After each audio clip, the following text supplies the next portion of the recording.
Hello बच्चा जी, आप लोग कैसे हैं। उम्मीद करता हूं कि आपकी तैयारी जो है बहुत अच्छी तरीके से हो रही होगी। तो आपको हिंदी की टेंशन लेने की कोई आवश्यकता नहीं है, क्योंकि हम लोग हिंदी को कहानी के रूप में पढ़ेंगे और उसे एग्ज़ाम की दृष्टि से पढ़ेंगे और ऑब्जेक्टिव और सब्जेक्टिव सारे आपके क्लियर हो जाएंगे। तो मैंने सेकंड हिंदी वर्णिका के सारे वीडियो को कहानी चित्र के साथ आपको जैसे पीछे फोटो में दिखाई पड़ रहा है ना, उसी प्रकार से हमने आपको कहानी बना करके अपलोड कर दिया है इसी चैनल पर धर्मेंद्र स्टडी सेंटर में। तो जा करके विजिट कीजिए और उस कहानी को ध्यान से सुनने के बाद आपको 100% समझ में आएगा। ना समझने की कोई गुंजाइश है ही नहीं, ठीक है। तो मैंने इस आपको फर्स्ट हिंदी का पहला पार्ट जो है मैंने अपलोड कर दिया, उसको भी जा करके देख लीजिएगा।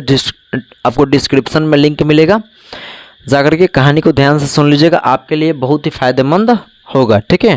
तो आइए हम लोग इस पार्ट को शुरू करेंगे। देखिए, तो इस पार्ट में हम लोग कौन से पार्ट को लेके आए हैं, थोड़ा सा देखिए। इस पार्ट में हम लोग लेके आए हैं दो पार्ट में। देखिए, दो पार्ट है ये आपको।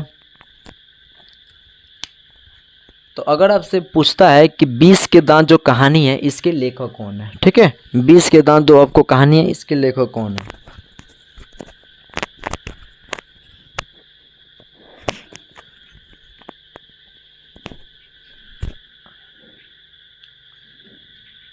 आइए हम लोग शुरू करते हैं इस कहानी को। देखिए, तो 20 के दांत के लेखक जो है, ठीक है, वह आपको याद रखना है दोस्तों, नलिन बिलोचन शर्मा, ठीक है। अब यह जो है पूछता, अगर आपसे पूछे कि यह कौन सी विधा है, तो विधा में आपको याद रखना है कहानी, ठीक है, यह आपको कहानी है।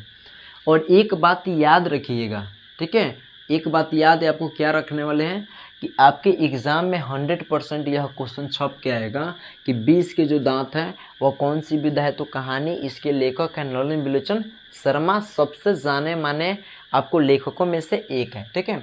अब यहाँ पर देखिए कि इनका जो जन्म होता है ना, वह आपको जो है 18 फरवरी 1916 को होता है। तो वह आपको कौन सा, ठीक है, 1916 को जो आपको पटना में होता है। और पटना में कौन सा घाट आपको याद रखना है, बदर घाट, ठीक है, बदर घाट में होती है। यह आपकी एग्जाम में पेपर में छाप के बहुत बार आ चुका है, ठीक है। तो इसलिए घबराने की कोई आवश्यकता नहीं है, सारे ऑब्जेक्टिव और सब्जेक्टिव इसमें आपको मिलेंगे। देखिए, तो पटना के बदर घाट में इनका जन्म होता है और इनका हैप्पी बर्थडे यानी जो मृत्यु दिन है वह आपको 12 सितंबर 1961 को होता है, ठीक है, 12 सितंबर 1961 को होता है। देखिए, उनकी माता का नाम जो है आपको रत्नावती शर्मा है, ठीक है। पिता का नाम रामावतार शर्मा, जो आपको दर्शन एवं संस्कृत के सबसे बड़े विद्वान पंडितों में से एक माने जाते हैं। इसके अलावा यह पंडित रामावतार शर्मा के सबसे बड़े लड़के हैं। तो कौन, आपको नलिन बिलोचन शर्मा। नलिन बिलोचन शर्मा जो है यह आपके सबसे बड़े लड़के हैं। तो किनके, रामावतार शर्मा के। ये भी बोर्ड में आने की चांसेस होता है, ठीक है। देखिए, अब यहाँ पे समझिए, यह दर्शन और संस्कृत के सबसे बड़े विद्वान थे कौन, तो नलिन बिलोचन शर्मा के पिताजी, उनके बाबूजी, ठीक है, उनके पापा से। अब यहाँ पर समझिए कि शिक्षा इन्होंने कौन से पढ़ाई की थी, तो देखिए इन्होंने हिंदी पढ़ाई किया था और संस्कृत में एमए किया था। अब आपको कहिएगा कि एमए का मतलब क्या होता है, ठीक है। एमए का मतलब आपको याद रखना होगा कि एमए का मतलब होता है मास्टर ऑफ आर्ट्स। अगर आपको एमएससी कहता है तो मास्टर ऑफ साइंस, एमकॉम कहेगा तो मास्टर ऑफ कॉमर्स, ठीक है। उसी प्रकार से बीए अगर होगा तो बैचलर ऑफ आर्ट्स, ठीक है। अब देखिए, यह इनका जो पढ़ाई होता है पटना यूनिवर्सिटी से पढ़ाई इनका होता है, ठीक है। इनकी जो स्टडी होती है वो आपको पटना यूनिवर्सिटी से होती है, ठीक है। अब आगे देखिए, इनके बहुत सारे किताब है, देखने को तो बहुत सारे मिलते हैं, लेकिन सबसे प्रमुख अगर कहा जाए तो इनकी प्रमुख कृतियां में देखा जाए तो उनका दृष्टिकोण पहला जो है वो आपको दृष्टिकोण है, ठीक है। इसके बाद अगर देखा जाए तो साहित्य का इतिहास दर्शन, ठीक है, साहित्य का इतिहास दर्शन जो उनका पाठ है यह सबसे बड़े हैं। मानदंड इनकी कहानियों में से एक है। हिंदी उपन्यास प्रेमचंद, बहुत बढ़िया, प्रेमचंद, ठीक है, यह जो है सबसे बोर्ड में पूछे जाने वाले अधिकतम सवालों में से एक है। साहित्य तत्व एवं आलोचना ग्रंथ, ठीक है, ये भी इनके लिखा हुआ जो भी ये प्रश्न है, मतलब जो आपको किताब है यह भी प्रमुख है। और 20 के दांत जो हम लोग पढ़ने वाले हैं, 20 के दांत, ये भी इनका लिखा हुआ सबसे प्रमुख ग्रंथों में से एक है। तो चलिए हम इस कहानी को शुरू करते हैं। कहानी को शुरू करने से पहले हम लोग जान लेते हैं, इसमें दो परिवारों को दिखाया गया है। एक जो है आपको आपको सबसे निम्न वर्गीय मतलब फैमिली बोल सकते हैं और एगो उच्च वर्गीय फैमिली बोल सकते हैं। मतलब अमीर और गरीब में अंतर दिखाया गया है। सामाजिक मनोवैज्ञानिक बहुत सारी अवधारणाएं इसमें दिखाया गया, लिंग भेद भी दिखाया गया है कि किस तरीके से औरत और मर्द में क्या अंतर होते हैं, समाज में उसमें अंतर किए जाते हैं। सारा आपको इस पाठ में देखने को मिलेंगे। तो कहानी को आपको ध्यान से सुनना है, इंटरटेनमेंट के साथ सुनना है और आपको सारे क्वेश्चन को प्रैक्टिस कर डालना है, एग्जाम में धो के आना है। ठीक है, यही हम आपसे उम्मीद करेंगे। देखिए चलिए हम लोग कहानी को शुरू करते हैं। देखिए तो इस कहानी में होता क्या है कि एक सेन साहब है। ठीक है, यहाँ जो है एक सेन साहब आपको दिखाई पड़ रहे होंगे, सेन साहब है। यह सेन साहब हैं, इनकी 5 लड़कियां हैं। ठीक है, इनकी 5 लड़कियां, सीमा, रजनी, आलो, शेफाली और आरती। तो होता क्या है कि सेन साहब इनकी पत्नी की 5 लड़कियां हैं, इनके पास गाड़ी है, बंगला है, सब चीज़ उपलब्ध है। यहाँ तक कि इनके पास सोफर है। सोफर का मतलब ड्राइवर और मतलब घर की देखरेख करने वाला है। तो यह जब सारे चीज़ इनके पास ऐशो आराम की सुविधा है। ठीक है, इनकी 5 लड़कियाँ हैं, 5 लड़कियाँ बड़ी है। पहले जो सबसे बड़ी है सीमा, रजनी, आलू, शेफाली और आरती है। इनके पास एक कार है। ठीक है, यह आपको कार दिखाई पड़ रहा होगा। कार जो यह खरीद के लाए हैं अपने टाइम में 1956 में, वह जो है स्टीमल इंड इस गाड़ी का नाम है, जो आपको 7,500 रुपये में खरीद के लाए हैं। बिल्कुल करियका एकदम जो है मंगरैलिया की तरह काला कार है। ठीक है, काला रंग की इसका कार है। मतलब क्या बोलते हैं, इसका जो कलर है वह कैसा है, तो काला है। कि ऐसा यह गाड़ी है जिसमें आप अपना शक्ल भी देख सकते हैं, इतना जो है ठीक है इस कार की यानी अहमियत है। यह जो कार है ना, कार इसको साफ रखने के लिए स्पेशल सोफर को हायर करते हैं। कौन, तो आपको सेन साहब, यानी सेन साहब माने सेन है ना, और उनकी पत्नी जो है बहुत अमीर है जो इनको हायर करते हैं। ठीक है, मैंने सोफर को, सोफर मतलब ड्राइवर उसको बोल सकते हैं। अब इस कहानी में क्या होता है, देखिए आसपास के जितने सारे लोग जो है इनकी लड़कियों को देख करके ऐसा कहता है कि एक सेन साहब की लड़कियां हैं जिनको देखने के बाद अगर वह मुस्कुरा दे तो लोग उनसे कुछ सीखना चाहता है। लेकिन एक तुम लोग जो है छुछुनर के तरह, जिसको देखने के बाद लोग गरियाते हैं। लोग आपस में एग्जाम्पल देते हैं किसके, तो सेन साहब के 5 लड़कियों के बारे में। सेन साहब के घर में एक ऐसे उजियारे दीपक की जन्म होता है जिसका नाम पड़ता है खोखा, या उसको कासू बोल लीजिए। यह बुढ़ापे का सहारा है और उनके आंखों का तारा है। जैसे वह मैंने बुढ़ौती में जन्म लेता है कौन, तो कासू, सबसे छोटे लड़के के रूप में। ठीक है, तो देखिए होता क्या है कि 5 जो लड़कियां है वो सुशील है, खेलती है, कूदती है, केवल अपने शरीर के लिए, मतलब शरीर मतलब स्वास्थ्य के लिए, बाकी कुछ नहीं है। ठीक है, शाम के वक्त अपना टहलती है। तो गांव के लोग मैंने कहते हैं कि एक सेन साहब की लड़की है जिसको देखने के बाद लोगों को लगता है कि उनसे कुछ सीखना चाहिए। वे ऐसे मुस्कुराती है कि लोग उनसे सीखना चाहते हैं। लेकिन एगो तू जो है छुछुनर की तरह हंसते हो। उनकी 5 लड़कियां, 5 लड़कियों का नाम मैंने लिख दिया है। एगो है स्पेशल लड़का होता है वो बुढ़ौती में, जिसका नाम है खोखा यानी कासू। ठीक है, और सेन साहब की एगो पत्नी भी है। अरे समय जो पत्नी छूट गई मैंने सेन बो। ठीक है, अब देखिए होता क्या है कि एक सवाल आता है कि लड़की, देखिए तो लड़कियों के लिए एक अलग नियम कानून बनाए जाते हैं। घरों में जो है अलग नियम कानून बनाए जाते हैं, और जो खोखा है उसके लिए एक अलग नियम कानून बनाए जाते हैं। मतलब खोखा जो है ना वो घर के मामलों में अपवाद है और जीने के मामलों में अपवाद है। खोखा एक ऐसे लड़के हैं जिसकी सारी ख्वाहिश पूरी की जाती है, जबकि लड़कियां ऐसे उसको कहा मतलब ऐसे माना जाता है जिसकी कोई भी ख्वाहिश पूरी नहीं की जाती है। ठीक है, तो खोखा जो है वह आपके जीवन एवं घर के मामलों में अपवाद है। लड़कियां क्या तो कठपुतलियाँ है। मतलब कहने का अर्थ है कि लड़की जो है, इनकी 5 लड़की इतना सुशील है, इतना सुंदर है, और मतलब कोई भी तोड़ती उड़ती सामान नहीं है। तो केवल अगर मोटर कार को खतरा है ना, तो केवल किससे है, तो वह आपको खोखा से। देखिए छुछुनर की तरह इसका शक्ल है, इसी से केवल खतरा है। तो किसको, मोटर कार को। ठीक है, सोफर भी जानता है, सारे लोग जानते हैं। इसीलिए देखिए अब होता क्या है कि एक दिन की बात है कि सारे सेन साहब के जो फ्रेंड्स है, दोस्त है, मित्र जो है, सहपाठी जो है, एक ड्राइंग रूम में उनके ड्राइंग रूम में बैठते हैं। ड्राइंग रूम मतलब जहाँ पे फोटो वोटो बनाए जाते हैं, स्केच बनाए जाते हैं, ठीक है। सारे लोगों के लिए गाड़ी जो है लाइन से खड़ी कर दी जाती है बाहर, मैंने घर के महल के बाहर, ठीक है। तो होता क्या है कि सभी लोग बैठते हैं, एगो अखबार समाचार वाले पत्र रहते हैं और उनमें एक मिस्टर सिंह है, ठीक है, और एक मुखर्जी साहब है। मैंने बहुत सारे लोग हैं, उनमें मेन जो लोग हैं मुखर्जी साहब और एक मिस्टर सिंह और उनके साथ एक अखबार नवीस आदमी है, ठीक है। तो अखबार नवीस जो व्यक्ति, जो समाचार पत्र के जो न्यूज़ रिपोर्टर है, उनके साथ एक छोटा सा कासू के उम्र के लड़का रहता है, ठीक है। तो वह लड़का जो देखने में बहुत ही सुशील लगता है। तो आसपास के जितने सारे उनके दोस्त हैं तो वह मतलब बोलते हैं कि भाई साहब एक हमको बताइए, क्या आपके लड़के स्कूल जाते हैं? किनसे पूछते हैं? तो जो अखबार वाले हैं उनसे पूछते हैं। तो अखबार वाले जैसे कुछ बोले तो ऐसे ही बोलते हैं, कौन चीज़, मैं तो अपने खोखा को इंजीनियर बनाना चाहता हूँ, बिजनेसमैन बनाऊंगा, बड़ा आदमी अपने ही तरह बनाऊंगा जो कोठी के मालिक को फैक्ट्री को चमका दे, ठीक है। तो ये भी चुप हो जाते कौन, अखबार वाले, कि भाई वो बोल रहा है तो बोलने दो, कहा मैंने जो बोलेगा तो बोलेगा भाई। इसके बाद होता क्या है कि देखिए कि फिर इस सवाल को रिपीट किया जाता है कि भाई बताइए कि क्या आप इस लड़के को क्या बनाना चाहते हैं?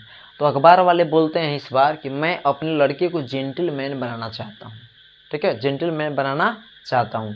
तो इस जवाब को सुन करके सेन साहब एकदम ऐंठ के रह जाते हैं कि भाई अपने लड़के को जेंटलमैन बनाएगा, अपने मन से जो करेगा वो अपना करेगा। देखिए तो अचानक जो है ना बाहर से आवाज़ आती है, ठीक है। बाहर से आवाज़ क्या आती है कि एक मदन नाम के लड़का है। देखिए एक मदन नाम के लड़का है। इस मदन जो है इसके पिता का नाम है गिरधर किरानी है, ठीक है। जो आपके सेन साहब के फैक्ट्री में काम करता है वह किरानी के देख रेख करता है। किरानी मतलब उनके कागज पत्र का देख रेख करता है।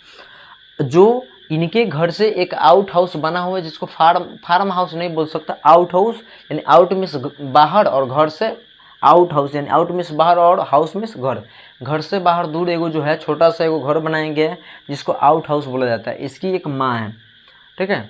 तो होता क्या है कि थोड़ा नोक जो की आवाज़ आती है तो सभी लोग घर से बाहर निकलते हैं। तो देखते हैं कि एक लड़का है, ठीक है, जो मदन है, मदन को सोफर जो है ढा दिया है, उसके नाक से भल भल खून गिर रहा है। और वह जो लड़का है अथी मदन बार बार सोफर को और झपट रहा है। और इसकी जो माँ है ना, वो भी बोल रही है उसको, किसको, सोफर को। जैसे ही सेन साहब आते हैं तो माँ इसकी समझ जाती है और लड़का हाथ इनके सामने भी चलाता है सोफर के ऊपर, ठीक है। तो होता क्या है कि लड़का को वह किसी तरीके से खींच कर लेकर चली जाती है। सेन साहब गुरना के ताकते हैं, फिर वापस आने लगते हैं लोग, चाय पीने लगते हैं, नाश्ता वास्ता करने लगते हैं लोग। तब तक फिर शुरू हो जाता है कांड। लगता है फिर बाहर से आवाज़ आने, तो आते हैं लोग, देखते हैं है ना कि सबके गाड़ी की बत्ती पूरा फूटा हुआ है। और जैसे ही वो अपने दरवाजे से बाहर निकलते हैं सेन साहब देखते हैं कि उनका लड़का जो है खोखा जो कासू वो पूरा सब का रिंच ले लेके ठीक ठाक कर दिया है, सबका फोड़ फाड़ दिया है, पंचरों कर दिया है। तो वो अपने लड़के को गोदी में उठाते हैं और कहते हैं, देखते हैं थी आपको मुखर्जी साहब, मिस्टर सेन जी, हमारा जो लड़का है वह बड़ा हो के बिजनेसमैन और इंजीनियर बनना चाहता है। अगर एग्जाम में पूछता है क्या बनना चाहता है तो इंजीनियर बनना चाहता है, ठीक है। कौन बोला? तो सेन साहब बोलते हैं और हल्के मुस्कुराहट के साथ उसे लेकर के आते हैं और सोफर को कहते हैं कि जा भाई तू अपना पंप लेके आ और उसमें हवा कर दो, जो पंचर है उसको बना के ठीक ठाक कर दे गाड़ी। देखिए मुखर्जी साहब की गाड़ी जो है ठीक है, वह चले जाते हैं, अपने चले जाते हैं। लेकिन मिस्टर सेन के दोनों जो है अगला और पिछला जितना मतलब टायर है सबके हवा निकला हुआ रहता है, ठीक है। तो सोफर जो है जाता है पंप लाने के लिए, फिर भी और यह जो है अपने लॉन में बैठ जाता है। लॉन मतलब कि जो घर के अंदर रहता है ना चारों मतलब बीचों बीच जिस पर लोग खाना खाते हैं उसमें बैठ जाते हैं और बातचीत करना शुरू करते हैं। बिना काम के बकवास करते हैं। सेन साहब अपने बेटे के बड़ाई करते हैं, खाली कहते हैं कि मेरा जो लड़का है ना, फिजूल के लोग अपने लड़कों पर खर्च करते हैं, मैं जब यह 6 साल का हो जाएगा तो इसको हॉस्टल में भर्ती करा दूंगा। और बगल के मिस्त्री बड़ई आता है जिसको ठोक ठाक के लिए सिखाता है। और अभी से मैं इसे इंजीनियर बनाना चाहता हूँ कि आने वाले फ्यूचर अगर वो रेंज के साथ खेलना शुरू कर देगा तो फ्यूचर में बहुत बड़ा इंजीनियर बन जाएगा, ठीक है। तो यही बात, यही झूठे मूठे के सब आपस में इधर उधर सब लोग मतलब खेल रहे हैं, ठीक है। तो वह चले जाते हैं, बाद में जो है मिस्टर सिंह चले जाते हैं। इसके बाद क्या होता है कि सेन साहब अपने किरानी को बुलाते हैं गिरधर, बोलते हैं गिरधर चल इधर आ। तो गिरधर बेचारा पहुंचता है और ऐसे ठठमा के अपने मालिक के सामने झुक जाता है। ठीक है, बेचारा डर से इसे झुक जाता है। तो झुकने के बाद होता क्या है ना कि सेन साहब उसको समझाते हैं कि ऐसे ही लड़के आगे चल के गुंडे, चोर और बदमाश बनते हैं। अगर तुम मदन को नहीं संभाल सकते हो तो उसको फ्री मत छोड़ो। ठीक है, उसको अच्छा से देख रेख अति करो, नहीं तो आगे चल के वह चोर, गुंडे, बदमाश बनते हैं। ये भी सवाल आता है कि चोर, गुंडे, बदमाश बनने की बात किस पाठ में कहा गया है, तो आपको 20 के दांत में कहा गया। ये बात याद रखिएगा। ठीक है, तो वह जो है चुपचाप सुनता है, घर पे जाता है और कस के एकदम मदन की थुराई करना शुरू कर देता है, पूरा मार मार के ठीक कर देता है। मदन जो है रात को चिल्लाना शुरू करता है। तो सेन साहब, उसकी पत्नी जो है सेन साहिबा माने सेन बा, आपस में सोए हुए हैं, अपने बेडरूम में सोए हुए हैं। तो मदन के रोने की बार बार आवाज़ उनको सिसके सुनाई पड़ती है। तो इनकी पत्नी कहती है सेन साहिबा कि देख रहे हैं कि जो लड़के हैं वह बहुत ही बिगड़ा हुआ है, बहुत रो रहा है, कुत्ता है, कमीना है, गाली देने लगती है, बार बार जो है आपको खोखा की बराबरी करता फिरता है, हरामी कहीं का, कुत्ता कहीं का। वो बार बार मतलब अपने शब्दों में, लिहाजों में उसको गाली देती हैं, उसको रिस्पेक्ट नहीं करती है। ये नहीं समझ में आता है कि उसका भी लड़का और उसका भी लड़का सेम है। इसका लड़का अगर तोड़ता फोड़ता है तो इंजीनियर बनना चाहता है, अगर वह उसको छूता है तो दिक्कत पड़ता है। ठीक है, तो यही कहा जाता है अमीर और गरीब में। तो होता क्या है, कहानी को देखिए, अब सुनिए कि गिरधर जो है इसको ठुर थर के ठीक करते, धीरे धीरे वह चुपचाप बेचारा सो जाता है। सिसकियाँ थोड़ा थोड़ा आवाज़ सुनाई पड़ती है, खींचता है दम, तो उसका अब सब लोग सो जाते हैं। अगले दिन होता क्या है ना कि बेचारा खोखा यानी जो कासू है, गलती से खेलते खेलते अपने घर से बाहर चला जाता है, अपने गली में। गली मतलब गांव के जो गली है ना, नुक्कड़ जिसको नाला बोलते हैं, वहाँ पे चली जाती है। उस नुक्कड़ नाले का जो हेड है, जो बॉस कहा जाए, जो लीडर, जो नेता कहा जाए, वह कौन होता है, तो मदन होता है। अब देखिए क्या होता है कि मदन और उसके जो गैंग है ना, वह क्या करते हैं कि लट्टू खेलते हैं। तो लट्टू खेलने के क्रम में इहो बेचारा, इसका मन जो है मचलने लगता है। तो मन मचलने के बाद यह कहता है जा करके, चल लट्टू दे, हम भी खेलेगा। ऐसे में हमको भी लट्टू दे, हम भी खेलेंगे। अब मन है, इसका मन मचल गया। अब क्या होता है, यहाँ पे एक बात आता है कि हंस जो है कौवे के जमात में शामिल होने के लिए चला गया। ठीक है, हंस जो है कौवे के जमात में शामिल होने के लिए चला गया। तो हंस किसको बोला गया है भाई, तो हंस जो है आपको खोखा को बोला गया, और कौवा किसको बोला गया, तो मदन को बोला गया है। ठीक है, लेकिन मदन जो है वो भी कहाँ मानने वाला था, किसी भी लड़के को इस बात का एतराज़ नहीं था, क्योंकि महल वाले अगर किसी झोपड़ी वाले के पास जाते हैं तो उसका ऑफर स्वीकार करते हैं, क्योंकि फ़ायदा किसको है भाई, झोपड़ी वाले को। कुछ ना कुछ खिलाएगा तो वही लड़के कहते हैं कि चल भाई ठीक है। लेकिन मदन को यह बात हजम नहीं होती है। उसको तो बात याद है कि भाई हम खूब थुरा है, खूब पिटाए हैं, हमारे पिताजी मारे हैं, वो भी उगरी है उसके मतलब उजनता है। तो कहता है कि चल भाग, लट्टू है तुम्हारे पास, लट्टू है तो आ खेलने, नहीं है तो चल निकल अपने पतली गली से। ठीक है, तो 4, 5, 6 साल का बच्चा है, इसके लिए अलग अलग नियम कानून मैंने घर में, या किसी के ऊपर हाथ चला देता है, माँ के पास, सोफर के ऊपर, अपने 5 बहनों के ऊपर, सबके ऊपर हाथ चला देता है। तो इसको सोच समझ में आता नहीं है, करता क्या है ना कि हाथ चला देता है मदन के ऊपर। तो मदन कमजोर थोड़ी ही है, गली के गुंडा चोर बदमाश है, वो छोड़ेगा थोड़े ना। तो क्या किया कि मैंने होता है कि हाथ चला दिया। तो हाथ चलाने के बाद मदन भी छोड़ने वाला नहीं था, वो भी इसको कस के पटक के मारता है। थोड़ा देर के बाद जो आसपास के जो लड़के हैं उलेहा शुरू करते हैं, हाँ फलना जीत गया, चिलना जीत गया। ठीक है, उनको तो मज़ा आ रहा है ना, आनंद आ रहा है कि अमीर घर के लड़का पिटा रहा है। उसको थोड़े ही मतलब है कि अमीर, देखिए एक बात याद रखिए, अमीर और गरीब के लड़ाई में अक्सर जो है महल वाले जीतते हैं झोपड़ी वाले से। लेकिन यहाँ पे उल्टा होता है कि महल वाले कस के थुराता है और झोपड़ी वाले जीत जाते हैं। तो मदन जो है उसको कस के पीटता हुआ, वह रोता होता गाता हुआ चला जाता है अपने घर पे। ठीक है, तब क्या होता है कि सेन साहब जैसे इस बात को सुनते हैं तो गिरधर को बुलाते हैं, कहते हैं कि चल इधर आ, तू तुम्हारे लड़के जो है इसको मार के रुला दिया है वगैरह वगैरह। ठीक है, तो और इसका 2 दांत तोड़ दिया जो 20 रुपये है। ठीक है, इसीलिए इस कहानी का नाम क्या पड़ा आपको, 20 के दांत पड़ा है। असल में मदन जो है उसको मैंने हिसाब किताब कर देते हैं कि तुम चले जाओ, अपना हिसाब किताब जितना तुम्हारा पैसा वैसा है अगले दिन रूम वूम खाली कर देना, ठीक है, तुम्हारा हिसाब किताब कल फैक्ट्री में आके ले लेना, तुम्हारा काम खत्म हो गया। तो गिरधर जो है बेचारा अपने घर पे चला जाता है, ठीक है। मदन भी है पूरा दिन भर घूमता है इधर उधर, जब भूख लगता है तो आउट हाउस में पीछे से खिड़की से दरवाजा घुस जाता है रसोई घर में, वहाँ पे पूरा मतलब भर पेट पूरा खाना खा लेता है। खाना खाने के बाद वह सुनने के लिए बात जाता है कि भाई बतिया कह रहे हैं, तो वह बात कर रहे हैं कि जो सेन साहब हैं हमको अगले दिन बुलाए हैं कि तुम आओ और फैक्ट्री में जितने सारे मैंने जो तुम्हारा हिसाब निकल रहा है तुम अपना हिसाब किताब कर लो, तुम्हारा अगले दिन से काम समाप्त होता है, तुम अपना ये घर छोड़ के चले जाओ, आउट हाउस छोड़ के चले जाओ। तो कहते ठीक है। अब क्या होता है कि गलती से रसोई घर में एक लोटा रहता है नीचे, अनहरिया रात में वो लात से पैर से इसको लग जाता है, मदन के पैर से, ठीक है।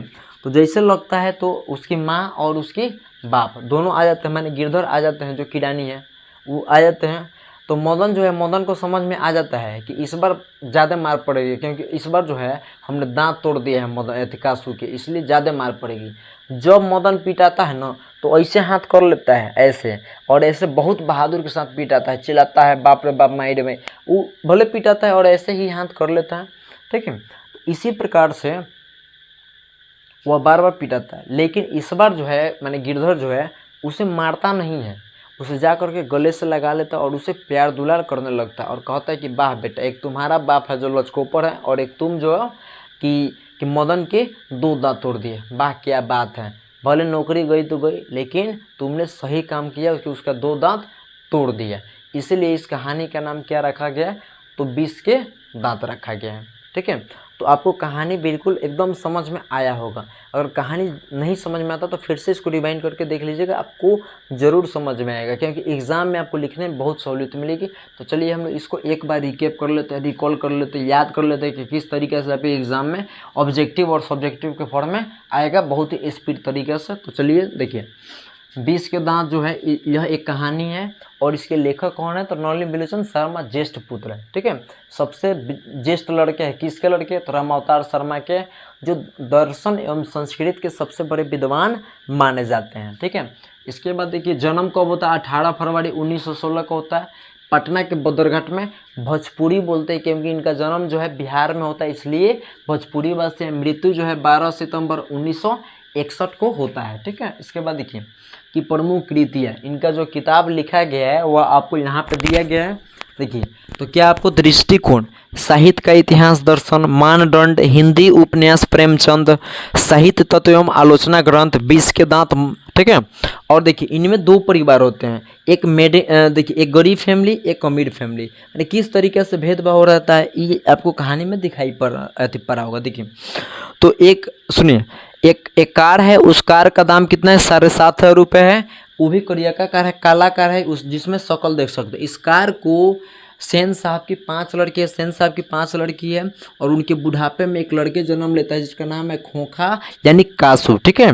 तो उनके 5 लड़के का नाम है सीमा, रजनी, आलो, शेफाली और आरती। लाइन से मैंने फोटो आपको बना दिया, ठीक है। लड़की जो है ऐसी मुस्कुराती है कि लोग उनसे सीखने के लिए बेतुक रहते हैं, ठीक है। इसलिए वह पूरे गांव के अपवाद में, उस गली में अपवाद है, ठीक है। अब देखिए कि लड़कियां क्या है, तो कठपुतलिया है, ठीक है। मतलब कि वह जो है मैंने बिना आदेश के वह काम कोई नहीं कर पाती है। लेकिन अगर मोटर कार को किसी से खतरा होता है तो किससे खतरा होता है, तो खोखा यानी कासू से खतरा होता है, ठीक है। और सवाल पूछता है कि जो खोखा है मैंने किन मामलों में अपवाद है, तो घर के देखिए जीवन और घर के मामलों में अपवाद है। तो कौन, तो खोखा, ठीक है। खोखा जो है इंजीनियर बनना चाहता है ना। और इसी के देखिए इसी में है कि एक मदन है, मदन के पिता का नाम है गिरधर, जो आपको सेन साहब के किरानी है, ठीक है। सेन साहब के फैक्ट्री में किरानी के काम करता है। जो आउट हाउस में रहता है इसकी एक माँ है, दोनों में झगड़ा होता है, झड़प होता है। बाद में अंत में जो है खोखा जो है किसी न किसी तरीके से गली में चला जाता है, लट्टू मांगता है, लट्टू वह नहीं देता है मदन, और मदन पर हाथ चला देता है। तो कौन, खोखा, ठीक है। तो खोखा को इतना मारता है उसका दूध दतिया टूट जाता है। इसीलिए इस कहानी का नाम क्या रखा गया, तो 20 के दांत रखा गया है। और बाद में किरानी को घर से बाहर वो हटा देता है सेन साहब। तो यही आपको कहानी है, ठीक है। तो यही कहानी आपको समझ में आ चुका होगा, तो ठीक है। तो अगर आप इस चैनल पर नए हो तो चैनल को सब्सक्राइब कीजिएगा, शेयर कीजिएगा और बेल आइकन को प्रेस जरूर कीजिएगा, ताकि जैसे वीडियो अपलोड हो आपके पास सबसे पहले नोटिफिकेशन पहुंच।